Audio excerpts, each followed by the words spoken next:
Nah,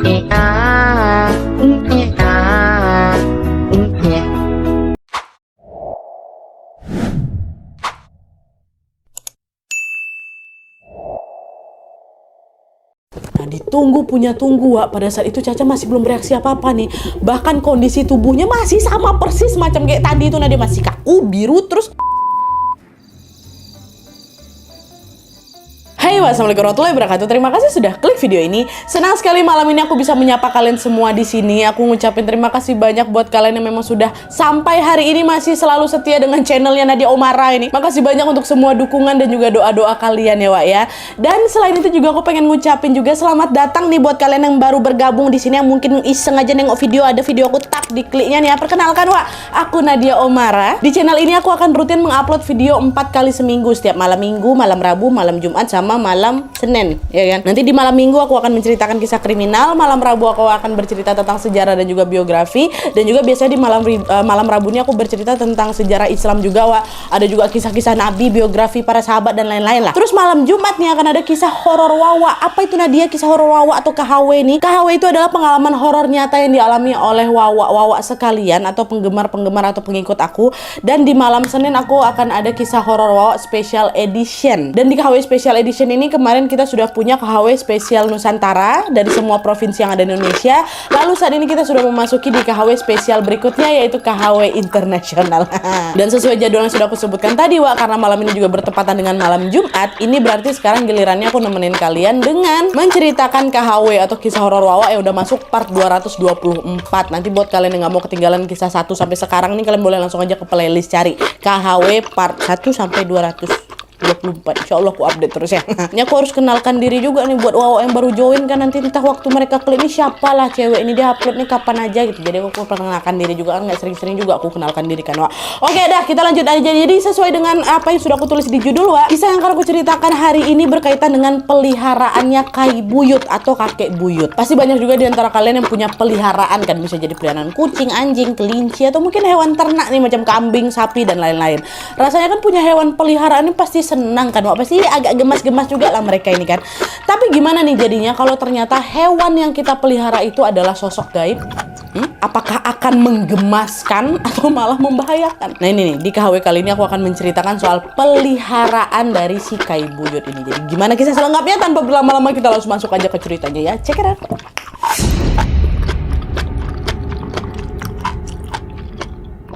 Oke, jadi kisah yang akan aku sampaikan malam ini adalah pengalaman horor yang dialami sama Wawa kita yang bernama Bu Eli dari Kalimantan Timur. Halo Bu Eli. Dan FYI, Wak, kisah ini dikirim sama anaknya Bu Eli yang bernama Caca. Dan kisah ini terjadi pada tahun 2004 dan sangat berkaitan dengan kepercayaan atau adat istiadat di Kalimantan lagi. Jadi, Wak, ceritanya pada masa itu Bu Eli ini sudah menikah dengan seorang laki-laki yang di keluarga mereka dipanggil dengan nama Abah gitu ya. Nah, nggak lama setelah menikah, Bu Eli sama Abah ini kemudian dikaruniai lah itu seorang anak perempuan. Inilah si Wawa kita ini, namanya Caca. Pada saat itu, Wak, keluarga kecilnya Bu Eli ini tinggal tidak begitu jauh dari rumah eyangnya si Wawa ini, which is orang tuanya Bu Eli, nenek kakeknya si Caca. Kira-kira ya jarak dari rumah Bu Eli mau ke rumah eyangnya itu ya cuman terpisah sekitar 500 meter gitulah. Nah, pada suatu hari, Wak, ketika si Caca ini baru berusia 1 tahun, Bu Eli ini merasa kesepian karena dia harus mengurus Caca sendirian di rumah. Nah, waktu itu Abah tuh belum balik kerja ceritanya. Dan akhirnya nih, supaya dia nggak kesepian lagi, Bu Eli ini pun mengajaklah Caca pergi ke rumah eyangnya. Caca yang pada saat itu masih bayi kemudian digendonglah itu menggunakan kain jarik. Lalu pada saat Bu Eli melangkahkan kakinya keluar rumah sambil menggendong Caca, ternyata waktu itu cuaca lagi hujan panas, Wak. Jadi hujan rintik-rintik, cuman sinar mataharinya justru bersinar makin terik gitu. Dan langitnya nggak mendung. Kalian tahu kan pernah hujan panas kayak gitu kan? Nah, kayak gitu. Dan dalam kepercayaan masyarakat Kutai, Nadia, kata Bu Eli, konon ada mitos nih yang mengatakan bahwa anak bayi dilarang keluar rumah waktu hujan panas, dan larangan itu udah ada sejak lama, Wak, dan menjadi pantangan di daerah mereka itu. Sebenarnya Bu Eli pun tahu, Wak, tentang adanya pantangan itu. Tapi di sini nih Bu Eli tuh mikir, mitos ini kan bisa jadi benar, bisa jadi salah juga kan. Mungkin mitos tadi itu sebenarnya nggak ada maksud yang gimana-gimana. Ya bisa aja tujuannya supaya anak-anak kecil ini atau anak-anak bayi itu nggak sakit karena lagi terkena hujan dengan cuaca yang panas. Nah, karena Bu Eli merasa kalau mitos tadi tuh nggak begitu bahaya-bahaya kali lah, Bu Eli pun dengan nekat membawa baby Caca ini ke rumahnya si Eyang. Bu Eli digendongnya lah kan Caca itu kan pakai kain jarik, dipegangnya payung, dan dia menerobos hujan itu. Nah, karena jarak rumah Eyang nggak terlalu jauh, kayak aku bilang tadi kan dekat tuh, Bu Eli ya cuman berjalan kaki aja menuju ke sana. Dan setelah beberapa langkah Bu Eli ini berjalan, tiba-tiba langkahnya itu terhenti karena Bu Eli merasa ada yang aneh sama bayinya atau sama si Caca. Di situ Bu Eli terdiam, sambil dia terus memperhatikan Caca yang berada di dalam gendongannya. Lalu dalam waktu singkat Bu Eli ini melihat sekujur tubuhnya si Caca itu mendadak kaku, membiru, dan gak cuma itu aja, tubuh Caca ini juga dingin tuh sebadan-badan, kepalanya itu macam ngedongak ke atas, dan kedua bola mata itu terangkat hingga yang terlihat itu cuma bagian putih aja, kayak kayak gitu. Tuh panik kan Bu Eli, kenapa nih anak aku gitu. Melihat hal itu Bu Eli langsung berlarilah sekencang mungkin menuju ke rumahnya Eyang untuk meminta bantuan. Makin diterobos lagi ya, mau balik rumah nggak ada orang ya kan. Nah, sesampai di rumah Eyang barulah itu Bu Eli nelpon suaminya, halo abah cepat pulang sekarang bah, cepat, ini Caca kenapa-napa, kata kayak gitu. Nah, mendengar istrinya yang panik, abah langsung bilang, ada apa nih, kenapa, aku masih kerja, kenapa? Caca sakit bah, badannya biru, kaku semua, nggak bisa gerak, kata si ibu. Astagfirullahaladzim, kok bisa, ya udah bentar-bentar aku balik bentar lagi, kata si abah kan. Nah, sembari menunggu kedatangan abah, pada saat itu Bu Eli, kakek, nenek terus berusaha itu mengobati si Caca. Tapi sayangnya apapun yang mereka lakukan hasilnya nihil Nadia. Caca tuh tidak kunjung membaik, nggak kembali ke posisi semula dan bahkan saat itu Caca ini juga nggak bisa menangis dia nggak bisa mengeluarkan suara apapun. Nah, akhirnya dalam kondisi itu yang bisa dilakukan sama Bu Eli, kakek dan nenek ya hanyalah memastikan kalau Caca masih bernafas. Udah cuma itu aja yang bisa mereka lakukan Nah, adalah tuh kan akhirnya beberapa waktu kemudian abah pun akhirnya tiba, dan saat itu juga mereka langsung membawa Caca ke puskesmas. Sesampai di puskesmas, dengan sigap dokter yang ada di sana segera langsung memeriksa kondisinya si Caca. Tapi anehnya setelah dilakukan pemeriksaan secara menyeluruh nih, dokter nih bilang ke abah, Bapak, Ibu, waktu pertama kali saya melihat kondisi Caca, saya sempat khawatir memang kalau anak Bapak Ibu ini kondisinya mungkin kritis. Tapi setelah saya periksa Pak, ternyata yang saya temukan ya cuma demam biasa aja, selebihnya kondisi Caca ini sehat-sehat aja, kata dokter kayak gitu. Nah, ucapan dokter tuh ya bikin Bu Eli sama abah bingung lah, loh masa iya cuma demam aja? Kalau anak kami cuma demam, terus kenapa badan ini kaku, membiru pula semuanya dokter? Nah, itulah Bu, mohon maaf untuk hal itu saya tidak menemukan jawabannya, saya tidak menemukan penyebabnya apa. Sebenarnya juga saya bingung ini Bu sama kondisi kayak gini, karena secara medis saya bisa pastikan kalau anak bapak ini ya cuma terkena demam biasa aja, kata dokternya kayak gitu. Nah, karena memang diagnosisnya ya cuma demam aja, akhirnya ya udah Caca pun cuma diberikan perawatan sebagaimana anak sakit demam pada umumnya gitu kan.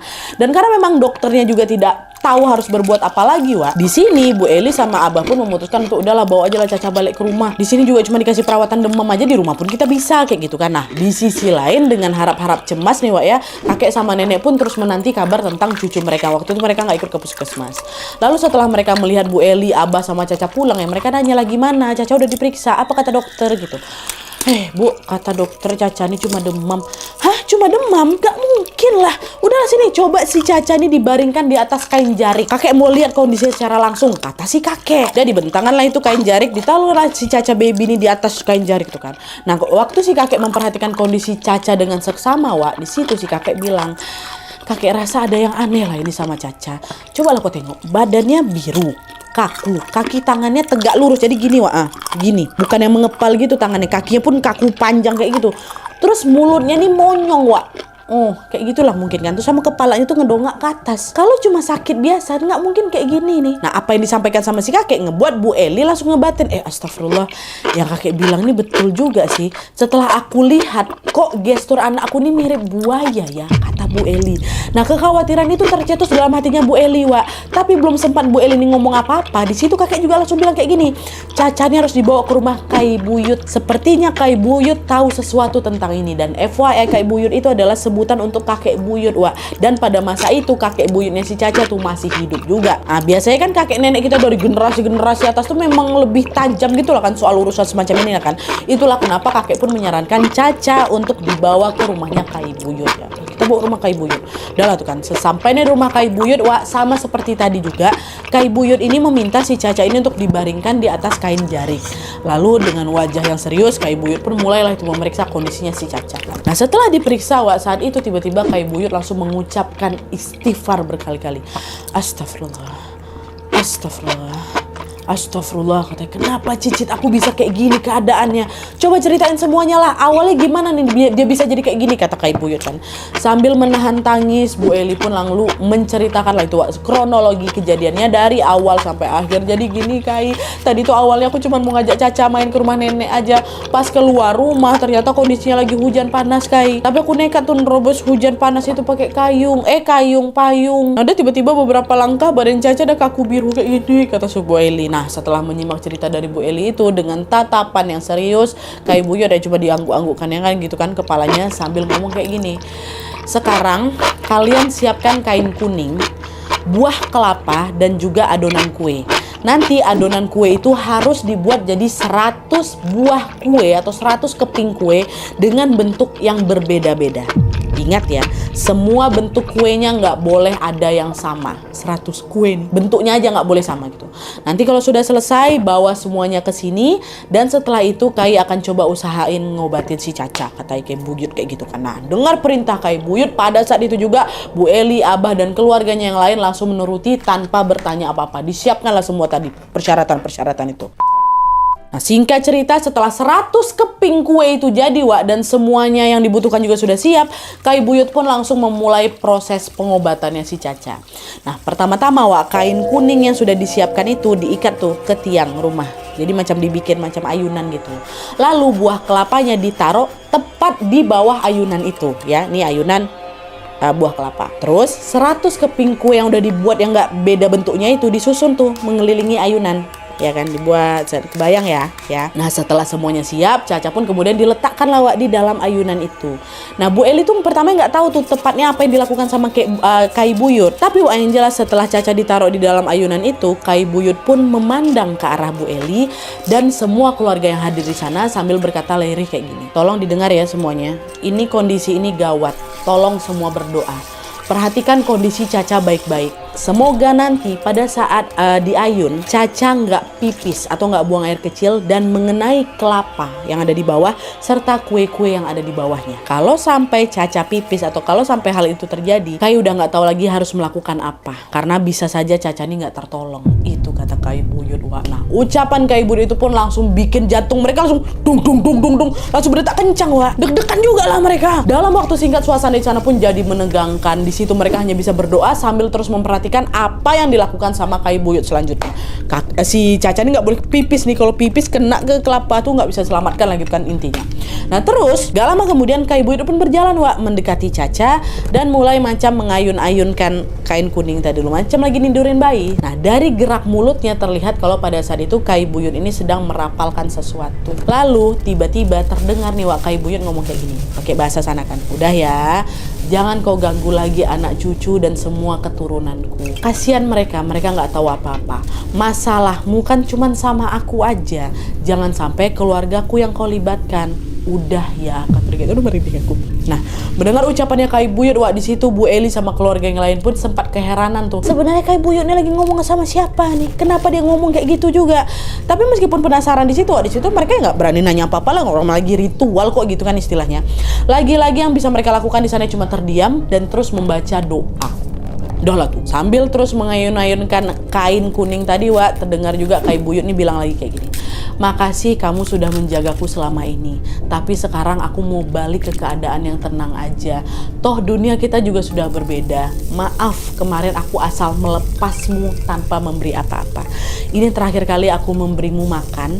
Dan setelah itu jangan kau menuntut apa-apa lagi sama aku. Pakai bahasa Sanawa. Nah, setelah mengucapkan hal itu, Kak Buyut pun langsung kan udah dia ngomong kayak gitu. Dilepaskannya lah tangannya dari ayunan kuning tadi Wak. Udah nggak diayun-ayunkan lagi dah. Kak Buyut mundur ke beberapa langkah menjauhi si ayunan kain kuning tadi sambil kedua matanya terus menatap tajam ke arahnya si Caca. Dengan jantung yang berdetak kencang Wak, mereka semua yang ada di sana menantikan apa yang akan terjadi selanjutnya sama si Caca kan. Ini Caca bakalan buang air kecil apa enggak nih? Kan kalau misalnya Caca pipis terus mengenai kelapa di sana atau kue-kue di bawahnya kan itu berarti apa? Ada kemungkinan Caca tuh nggak bisa diselamatkan kan Wak. Nah, mereka nengok aja sambil tuh baca-baca doa. Nah, ditunggu Wak, pada saat itu Caca masih belum bereaksi apa-apa nih. Bahkan kondisi tubuhnya masih sama persis macam kayak tadi itu. Nah, dia masih kaku biru terus tangan sama kakinya masih lurus kayak ini. Tuh mulutnya monyong macam buaya kan. Masih kayak gitu. Hal itulah yang membuat Bu Eli makin cemas lagi nih. Tapi di saat yang sama Kak Buyut juga melarang Bu Eli buat ngedekat ke Caca. Udah tahan dulu sebentar lagi. Udah kamu banyak-banyak berdoa aja kata Kak Buyut. Bu Eli pun lanjut lagi lah balik kan, dia berdoa lagi. Berdoa terus sampai akhirnya sesaat kemudian tiba-tiba terdengarlah itu suara tangisan si Caca dari dalam ayunan. Menangis si Caca. Dan ketika suara tangisan Caca itu terdengar, disitulah Bu Eli, Abah, Kak Buyut dan semua keluarga yang datang langsung bersyukur. Alhamdulillah kata mereka. Karena suara tangisan si Caca itu menandakan kalau pengobatan Caca berhasil. Alhamdulillah. Caca akhirnya selamat dan kondisinya sudah kembali pulih seperti sedia kala lagi. Lalu setelah suasana udah mulai tenang nih, disitulah Kak Buyut pun menceritakan tentang apa yang sebenarnya terjadi sama Caca. Masuk. Nah jadi menurut ceritanya Kak Buyut, kondisi Caca yang tiba-tiba sakit ini memang ada kaitannya dengan mitos yang dipercaya sama masyarakat mereka yang tadi aku bilang tuh, yang katanya anak bayi itu nggak boleh keluar waktu hujan panas kan. Memang betul ada kaitannya sama itu. Nah karena pantangan itu sudah dilanggar sehingga ya udah Caca pun akhirnya ketempelan lah sesuatu. Dan setelah dicek sama Kak Buyut, ternyata yang nempelin si Caca ini atau yang mengganggu Caca pada saat itu adalah sosok peliharaannya Kak Buyut, yaitu si buaya. Kata Kak Buyut nih sebenarnya dalam masyarakat mereka, khususnya bagi orang-orang generasi atas nih, mereka tuh memang memiliki peliharaan dari kalangan yang memang tidak kasat mata. Dan hal ini adalah hal yang sangat biasa dan sangat umum terjadi gitu Hal itu mereka lakukan bukan untuk tujuan yang aneh-aneh kok, tapi untuk perlindungan diri katanya. Nah Kak Buyut bilang kalau pada zaman dulu tuh serangan-serangan berupa santet dan macam-macam itu sangat sering terjadi. Dan untuk bisa terjaga dari serangan-serangan macam itu, maka mereka ini harus punya sosok peliharaan gitulah sebagai pelindung gitu loh. Nah Kak Buyut bilang kalau dia ini pertama kali berinteraksi dengan si peliharaan ini atau sosok buaya itu waktu dia masih remaja. Dan sejak hari itu sampai Kak Buyut ini tua sosok buaya peliharaan ini masih terus mendampingi dia dan melindungi dia kemanapun Kak Buyut ini pergi. Tapi belum lama ini Kak Buyut tuh memutuskan untuk melepaskan sosok buaya peliharaannya itu. Alasannya karena Kak Buyut ingin melanjutkan hidupnya dengan dengan kondisi yang tenang lah gitu, nggak ada hubungan apapun sama sosok-sosok yang tak kasat mata tuh. Pengennya kayak gitu dah, bersih-bersih aja lah.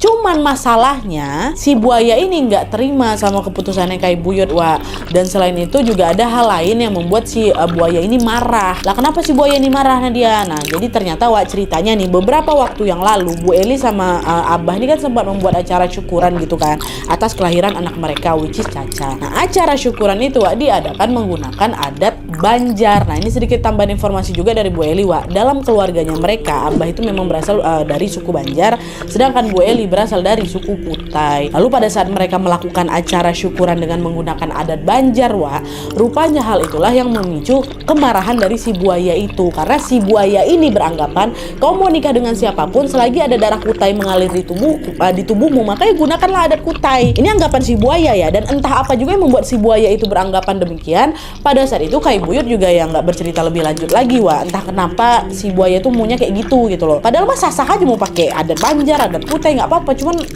itu request dari si buaya ini aja lah cuma kenapanya si kakek nggak cerita gitu. Nah waktu nengok kondisi Caca yang sakit tadi, Kak Ibu itu lebih memilih untuk fokus mencari cara supaya bisa meredam kemarahan dari si buaya dan ternyata salah satu cara untuk meredam emosinya adalah yaitulah dengan membuat ayunan untuk Caca dari kain yang berwarna kuning itu. Dan FYI warna kuning itu memang identik dengan suku Kutai katanya. Dan karena si buaya ini ingin acara syukuran kelahirannya si Caca itu dilakukan dengan adat Kutai, maka Kak Ibu ini pun berinisiatif, dia mendoakan si Caca sambil mengayun-ayunkannya di ayunan yang memang dibuat dari kain kuning itu, dengan harapan ini ada nih kami juga rayakannya secara Kutai kok kayak gitu. Gitulah ceritanya.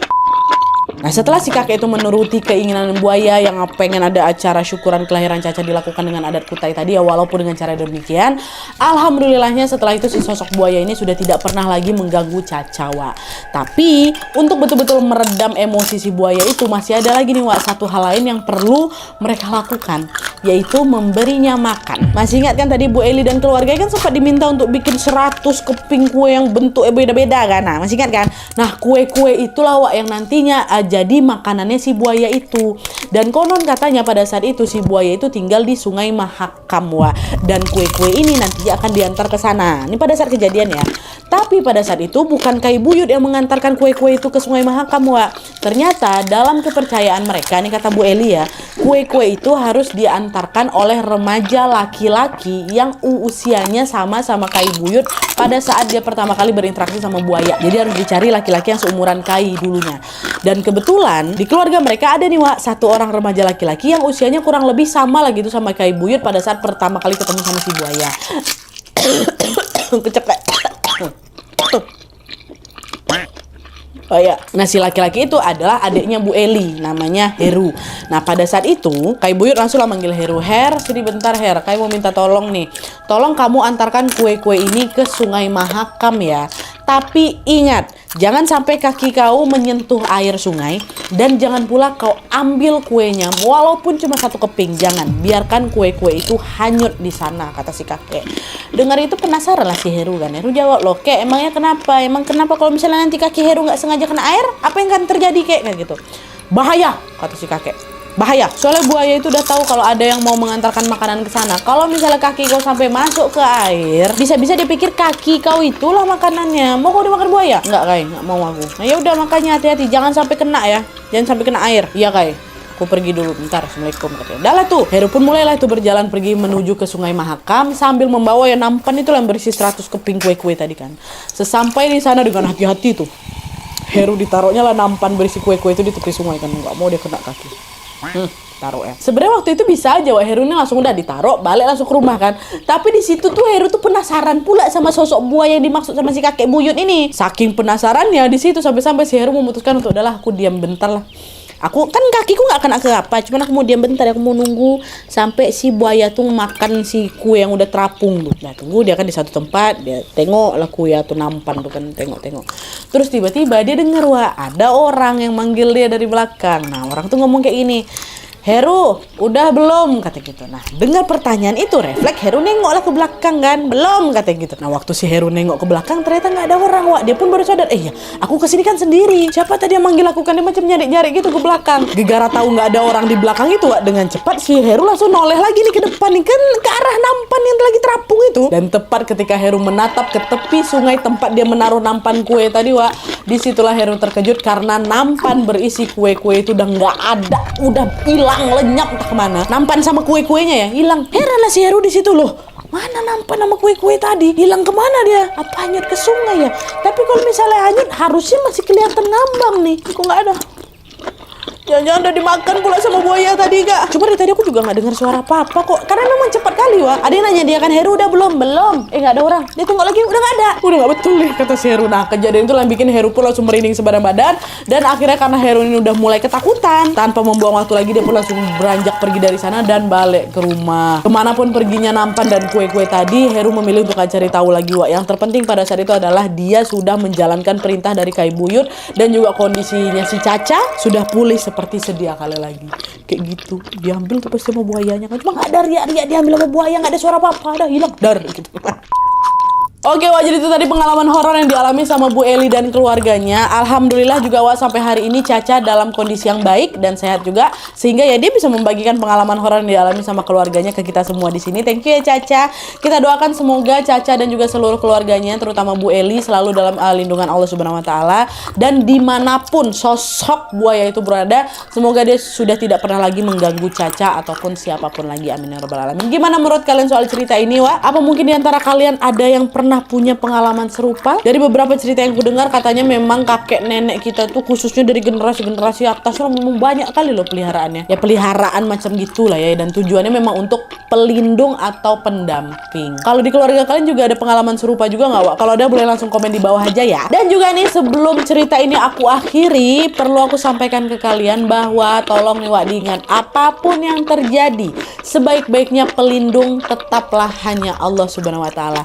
Tidak ada satupun kuasa yang melebihi kuasanya Allah ya. Dan kalau memang ada penjagaan lain yang melindungi kita dari bahaya, ingatlah selalu kalau sumber penjagaan itu tetap yang paling utama berasal dari penjagaan Tuhan. Gitu ya. Harus diingat bagian ini. Oke, wah, jadi sekian dulu videonya. Terima kasih banyak yang sudah menonton. Kalau kalian suka video ini, klik like-nya. Jangan lupa komen di bawah untuk ide dan saran-saran untuk selanjutnya. Jangan lupa nyalain notifikasinya supaya kalian tahu kalau aku upload video baru. And as always, jangan lupa untuk klik tombol subscribe supaya kalian sama-sama tahu informasi menarik dan menegangkan dari channel aku. See you next video, bye.